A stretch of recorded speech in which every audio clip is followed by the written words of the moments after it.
विचित्रवीर्य की रानी अंबालिका की दासी की कोख से धर्मदेव का जन्म हुआ था। वह ही आगे चलकर विदुर के नाम से प्रख्यात हुए।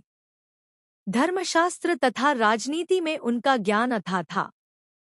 वह बड़े निरस्पृह थे। क्रोध उन्हें छू तक नहीं गया था। युवावस्था में ही पितामह भीष्म ने उनके विवेक तथा ज्ञान से प्रभावित होकर उन्हें राजा धृतराष्ट्र का प्रधानमंत्री नियुक्त कर दिया था। जिस समय धृतराष्ट्र ने दुर्योधन को जुआ खेलने की अनुमति दी, विदुर ने धृतराष्ट्र से बहुत आग्रहपूर्वक निवेदन किया, राजन, मुझे आपका यह काम ठीक नहीं जंचता। इस खेल के कारण आपके बेटों में आपस में वैरभाव बढ़ेगा।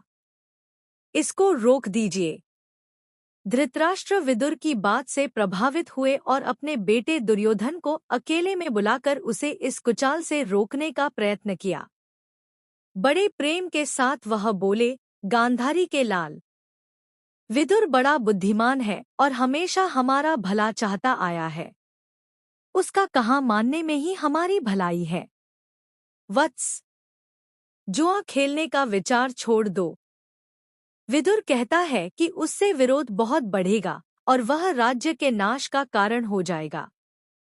छोड़ दो इस विचार को। धृतराष्ट्र ने अपने बेटे को सही रास्ते पर लाने का प्रयत्न किया, किंतु दुर्योधन न माना।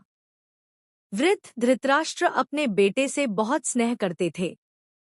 अपनी इस कमजोरी के कारण उसका अनुरोध वह टाल न सके और युधिष्ठिर को जुआ खेलने का न्योता भेजना ही पड़ा। धृतराष्ट्र पर बस न चला तो विदुर युधिष्ठिर के पास गए। उनको जुआ खेलने को जाने से रोकने का प्रयत्न किया।